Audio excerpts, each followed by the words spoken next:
Long ago, in a small village surrounded by tall palm trees and the sound of pounding mortars, there lived a young woman named Nnenna. If you passed her on the road, you would notice her beauty before you noticed her shadow. Her skin glowed like the evening sun, and her laughter could melt a stubborn man's anger. But behind that beauty, Nnenna carried a hunger. It was not hunger for yam, or soup, or fresh palm wine. It was hunger for validation. She needed, men to look at her, to chase her, to whisper her name in the moonlight. Before we go on, I would like to kindly ask that you please subscribe to the channel, like the video and drop a nice comment. It would really mean a lot to me, thank you. You see, in that village, young girls were taught many things. They were taught how to cook, how to sweep the compound until the sand shone like gold, how to balance a clay pot of water on their head without spilling a drop. But nobody taught them how to love themselves. Nnenna grew up believing her worth lived in a man's eyes. There was one man in particular, Obinna. He was tall, strong, with shoulders wide enough to carry 2 baskets of cassava without bending. When Obinna walked into the marketplace, even the proudest women adjusted their wrappers. And when Obinna spoke, his deep voice made even the goats stop chewing. Nnenna wanted him. Not just as a husband. She wanted him as a trophy, proof that she was the most desirable woman in the land. But there was a problem. Obinna was not moved by beauty alone. He liked women who were hardworking, patient, and wise. Nnenna was none of those things. She was lazy, quick-tempered, and always chasing after the latest trick to keep a man. So when whispers reached her ear that Obinna was showing interest in another girl, Amarachi, a quiet maiden who sold vegetables in the market, Nnenna's heart began to boil like yam forgotten on fire. That was when she made the mistake that would turn her life upside down. From that day Nnenna heard Obinna was watching Amarachi. Her spirit refused to rest. She could not sleep at night. Even when the cock crowed at dawn, she tossed and turned on her raffia mat, imagining Obinna laughing with Amarachi under the mango tree. "Ha!" she hissed one night, slapping the mat as if it was Amarachi's face. "So after all my beauty, Obinna will leave me for that girl that smells of garden vegetables? Over my dead body." But beauty alone cannot hold a man's heart. That was something Nnenna never understood. Day by day, she grew restless. She stopped pounding yam properly in her mother's kitchen.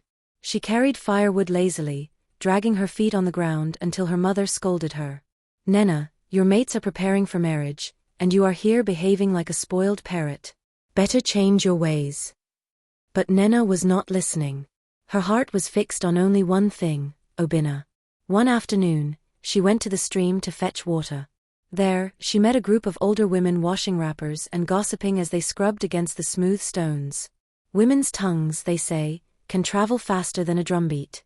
And on that day, Nnenna's ears picked up something she should never have heard.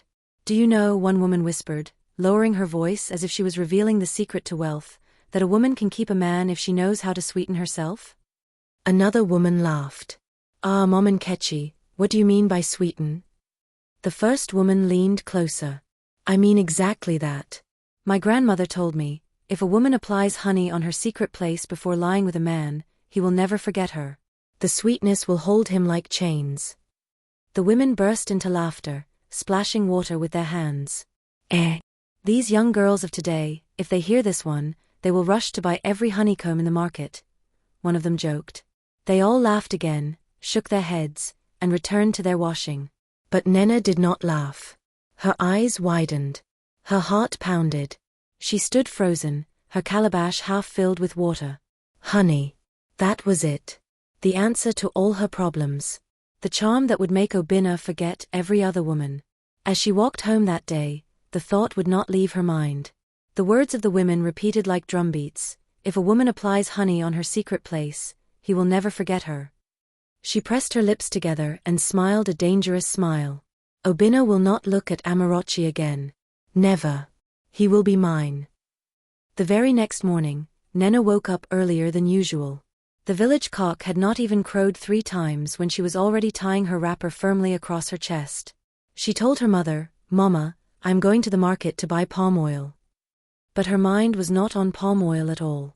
She walked straight to the stall of an old beekeeper known as Papa Okoro. The man was famous in the village for climbing tall trees, his body smeared with ashes, to cut down wild honeycombs. His honey was golden, thick, and sweet enough to make a child forget porridge. Papa Okoro looked at Nnenna with suspicion when she asked for a small calabash of pure honey. "Ah, fine girl like you, what are you using honey for? Are you even cooking?" he asked, scratching his grey beard.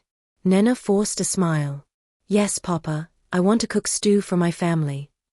The old man chuckled. Since when have you started cooking for your family? Every time I pass your compound, it is your mother that bends over the fire while you are busy staring into the mirror of river water." Nnenna hissed quietly and muttered under her breath, "Old men and their big mouths." Aloud she said, "Papa, just give me the honey. Don't worry about what I'll use it for." The old man shrugged, poured the golden liquid into a small clay pot, and tied the mouth with a piece of cloth. Nnenna paid him and rushed home, her heart beating fast as if she had just stolen a treasure.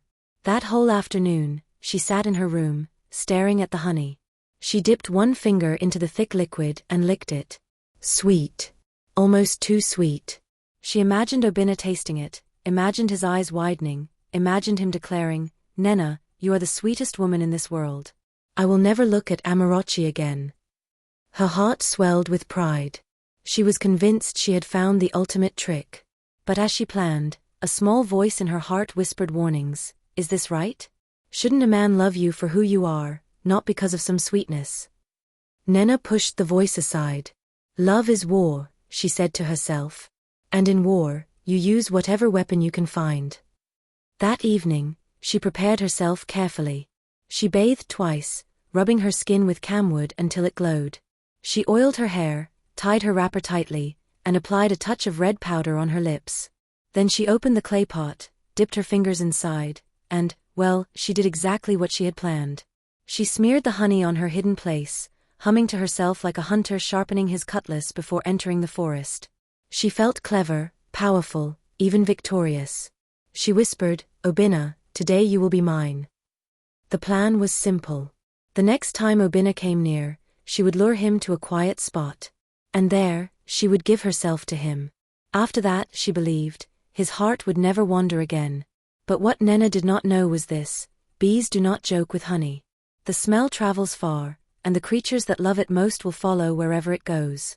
And so, while she sat in her room smiling to herself, a few buzzing visitors had already begun to gather at her window.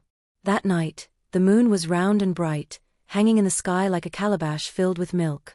The villagers gathered in the square to sing and clap, celebrating the end of harvest. Drums echoed. Young men displayed their strength by wrestling in the sand. Young women, dressed in their finest wrappers, danced gracefully, their waist beads jingling in the firelight. Obinna was there too. His broad shoulders glistened with sweat as he clapped along with the drummers. Many eyes were on him, but his eyes kept straying to Amarochi, the shy girl who sold vegetables. Nnenna could not stand it. Her jealousy burned hotter than the flames of the village fire. She swayed her hips and walked toward Obinna, her ankle bells jingling. Every step she took, she reminded herself of the honey she carried, not in her hands, but in her body. When she reached him, she touched his arm lightly and whispered, "Obinna, let us walk by the riverside. The air there is cooler." Obinna hesitated, glancing at Amarochi, but Nnenna's boldness pulled him along. Together, they left the crowd and strolled under the palm trees toward the riverbank. The moonlight danced on the water, frogs croaked in the distance, and fireflies blinked like tiny lanterns. Nnenna's heart pounded. This was the moment. She drew closer to him, smiling in a way she thought was irresistible. But Obinna frowned suddenly. "Nnenna, do you hear that?" A faint buzzing floated through the night air. At first, it was soft, like the hum of a distant flute. Then it grew louder, heavier, and angrier. Bzzzzzzzzzzzzz. Obinna looked around, puzzled. It sounds like bees. Before Nnenna could even open her mouth, a swarm burst out of the darkness. The bees rushed straight at her, as if she were a flower drenched in nectar. They gathered around her legs, buzzing violently, forcing her to slap at her thighs in panic. "Ah!" Nnenna screamed, stumbling backward. She tried to run, but the bees chased her, clinging, biting, stinging. She fell to the ground, rolling in the sand, shrieking like a goat caught in a hunter's trap. Obinna jumped away, startled. "What is happening?" he shouted. The drumming in the village stopped. People turned their heads toward the riverbank, hearing Nnenna's piercing cries. In moments, villagers came running with torches. And there, under the bright moonlight, they saw her rolling on the ground, wrapper torn, bees clinging to her body. "Mama oh! What kind of disgrace is this?" one woman shouted. Another covered her mouth. "Why are the bees chasing only her? Did she bathe with honey?" The villagers gasped. They had all heard of foolish tricks women tried to keep men, but none expected to see such a shameful result with their own eyes. Someone fetched palm fronds and began waving them, trying to scatter the bees. Others poured water on Nnenna as she screamed and kicked. Slowly, the swarm retreated, leaving her swollen, covered in stings, her beauty destroyed in one night. Obinna stood at a distance, his face hard. Whatever feelings he had for her before had turned into disgust. Amarachi, who had run with the crowd, looked at him with concern, and Obinna stepped to her side without hesitation. Meanwhile, Nnenna lay in the sand, her wrapper half loose, her skin burning with pain, her pride shattered. Her mother rushed forward, crying, "Nnenna, my child. What did you do to yourself? What spirit possessed you?" Nnenna could not answer. Her lips trembled, but her shame was louder than her words. The villagers shook their heads, murmuring among themselves. One old woman spat on the ground and said, "When a girl values a man more than herself, she will destroy herself. Honey is sweet, yes, but it is not meant for foolishness." The crowd dispersed slowly, leaving Nnenna to hide her face in her mother's lap. That night, no one in the village spoke of the harvest festival. They spoke only of Nnenna, the girl who poured honey where no honey should be. For many days after that shameful night, Nnenna could not step outside her mother's hut. Her body was swollen from the stings, and her spirit was even more wounded. When she peeped through the cracks in the wall, she could hear children in the compound singing mockery songs. "Honey girl, honey girl. Bees are calling honey girl. She wanted love, she got the sting. Now see what foolishness can bring." The laughter pierced her chest like arrows. Every time she thought of Obinna, she remembered the disgust on his face, the way he stepped back from her, the way he stood beside Amarachi without looking at her again. Her mother nursed her patiently, rubbing palm oil on the stings, pressing hot cloths against her skin, but even her mother's words were heavy with disappointment. "Nnenna," she said one evening as they sat by the fire, "have I not always told you that beauty without wisdom is like a clay pot without water, useless? You chased after Obinna like a hungry dog chasing meat. And now see what you have done to yourself." Tears rolled down Nnenna's cheeks. For the first time in her life, she felt truly small. In the weeks that followed, her story spread far and wide. Travelers carried it to neighboring villages. Farmers repeated it on the farm. Market women whispered it to one another while selling okra. Soon, Nnenna's name was no longer spoken with admiration, but with ridicule. Obinna married Amarachi the next season. Their union was quiet, blessed, and respected by all. Nnenna was not invited to the ceremony. She sat at home, listening to the distant sound of drums and ululations, while her heart ached with regret. But shame, if swallowed with humility, can become medicine. Over time, Nnenna began to change. She stopped spending hours in front of her reflection in the river. She started helping her mother more, carrying firewood without complaint, pounding yam until her arms ached. She joined other women in the farm and in the market, learning to trade and weave. The same villagers who once mocked her began to notice the difference. "Ah," they whispered, "maybe Nnenna has learned her lesson." And indeed she had. Many years later, when people told stories around the fire, mothers would say to their daughters, "Remember Nnenna, the girl who poured honey where honey should not be. She thought sweetness would buy her love, but it only brought her disgrace. Learn from her mistake.